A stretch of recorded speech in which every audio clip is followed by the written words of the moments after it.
BEP Meet events, bringing school leaders across Birmingham together to share and learn from and with each other.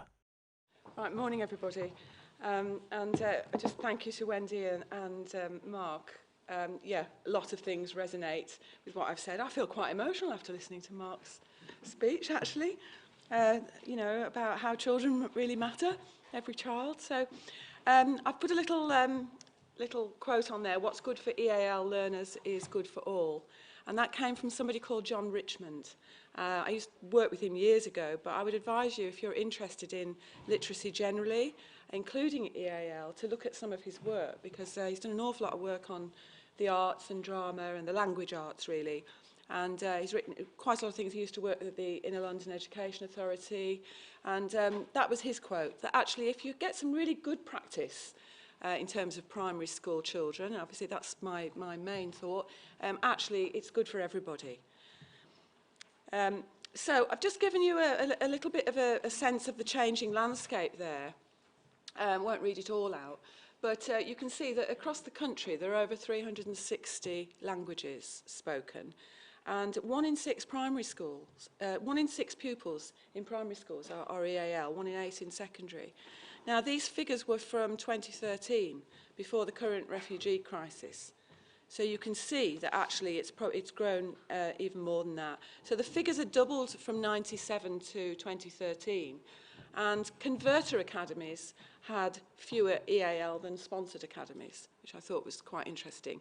So if you're a sponsored academy, i.e. from a school that was deemed failing at some point, you're likely to have more EAL learners in there, which is quite worrying.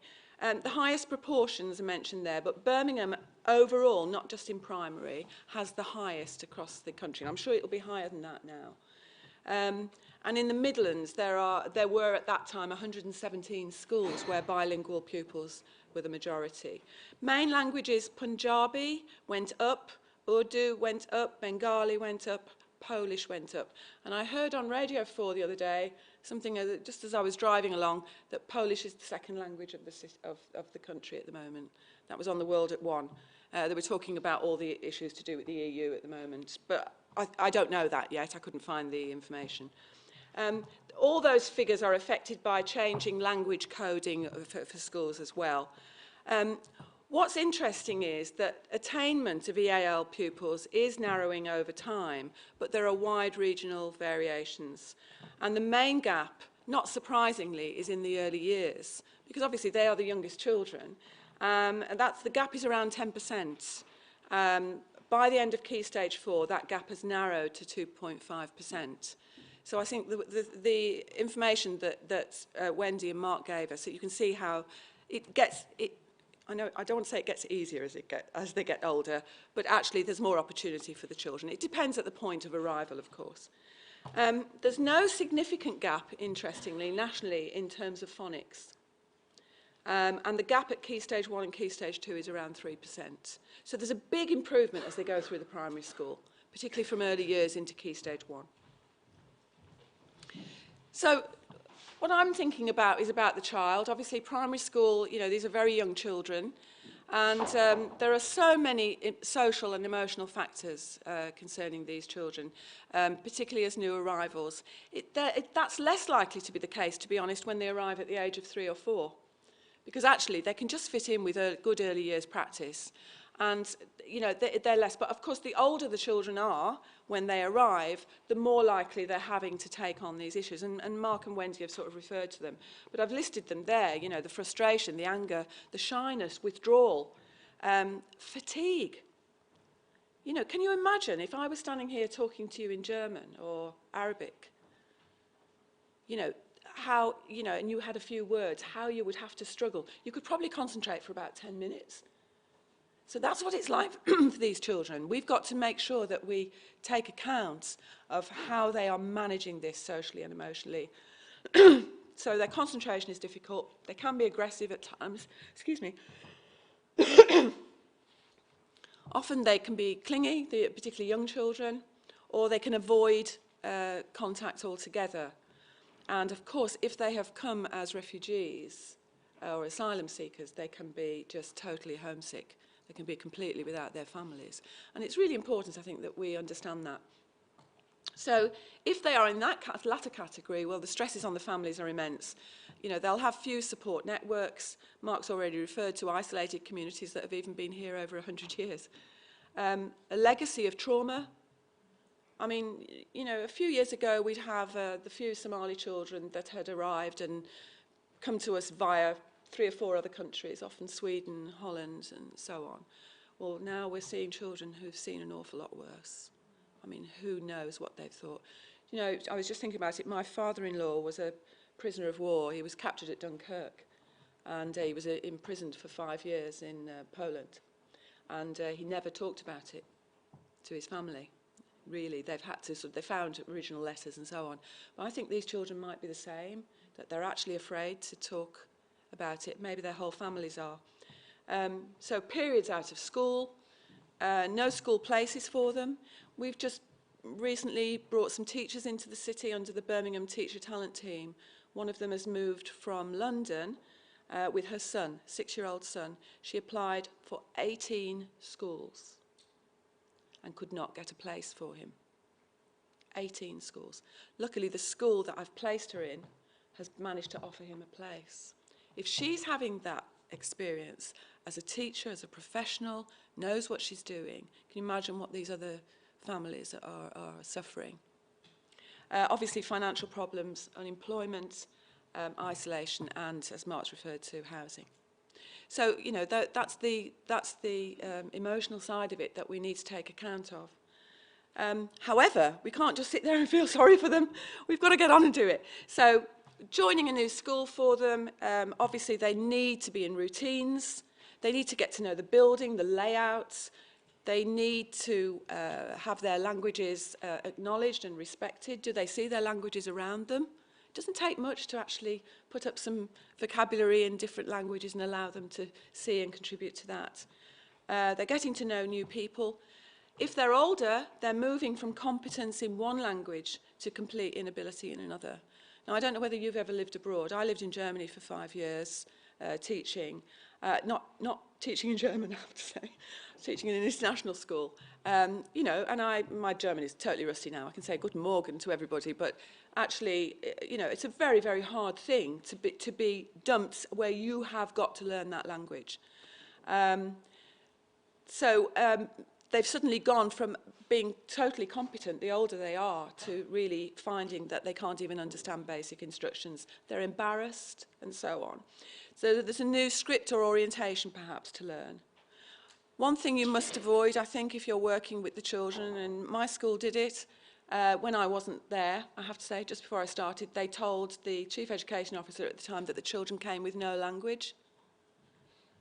We must be very careful about not using that. All children have language, unless they've got such a severe disability, and even then they can probably communicate.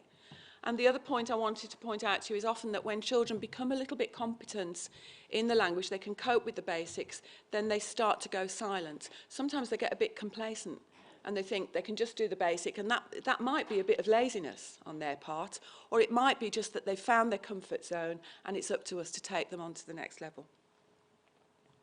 So practically, this is my last slide. I've just given some examples here.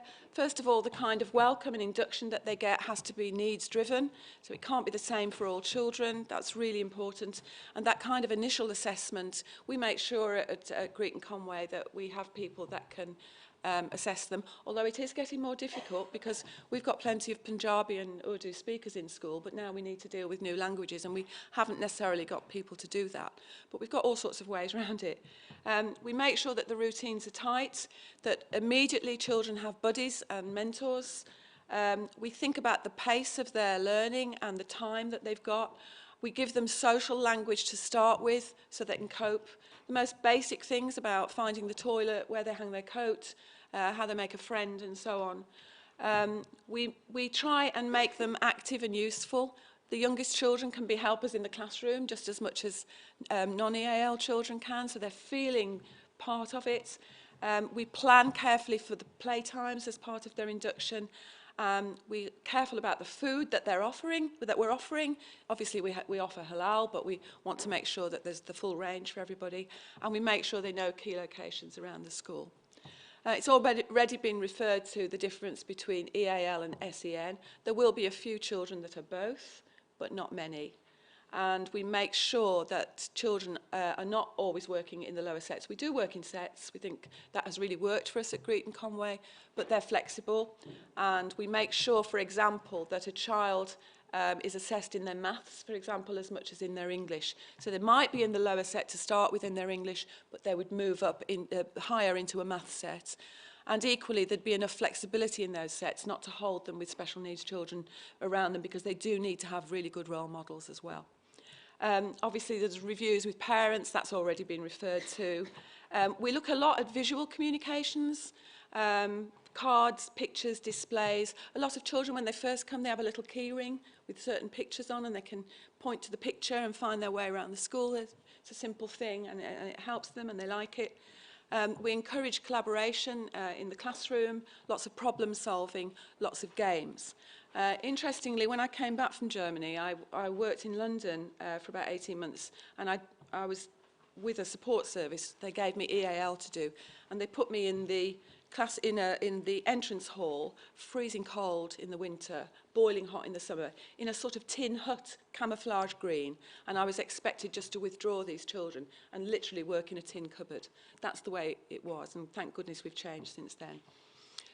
We assess them, as I say, at the start, and then 6 weekly, so that we're keeping them right on track. And we encourage the new arrival to be the expert. You know, you find a child that doesn't speak a word of English, but you discover that their mathematical brain is wonderful. They can demonstrate that to the rest of the children. They get a sense of confidence, and they become a role model for others. We train for support staff, make sure they use clear modelling of language. That's really important. But we don't expect children in the initial stages to speak in full sentences all the time. We want them to communicate to start with, then we build on the grammatical understanding. The issue about phonics and comprehension is interesting. If you look back at the phonics, where we said that actually there's no real difference. Phonics is really great for EAL children, but it isn't the only thing about learning to read. The hardest bit is comprehension. It's about reading for meaning. And we know that, you know, when we're at the top end of the primary school preparing for SATs, how difficult it is for them to get those higher levels. The other thing I think is really important to know is about their grasp of concepts, and that it's age-related. It's not a good idea to translate everything. You might have a 7-year-old EAL child that's never heard of a triangle in his or her own language, so you don't need to be teaching them what triangle is in their own language. You can just do it straight away in English. That's what so they can learn the new concept as they go along. Whereas there will be other areas of language where actually they've got that wider conceptual understanding. And all the research points out to the fact that actually children with who've got EAL, or have got a bilingual or trilingual, actually have a greater conceptual understanding than the rest of us. I've talked about withdrawal versus in class, and I hope I've referred to the sort of empathy aspect of it, but equally it's also about very high expectations. I'd refer you then, just to finish, I've already mentioned John Richmond. There's lots of local authorities that provide really good information. Wigan is one of them, Tower Hamlets, they've got a lot of information online. And I would also get you to look at the Ofsted website. There is an area of good practice where certainly we had a write-up on there, so I'm not just promoting Greet, it is some years ago. The EAL specialist HMI has written up various pieces on schools and look at EAL in the context of good literacy generally. Okay, thank you. BEP Meet events, bringing school leaders across Birmingham together to share and learn from and with each other.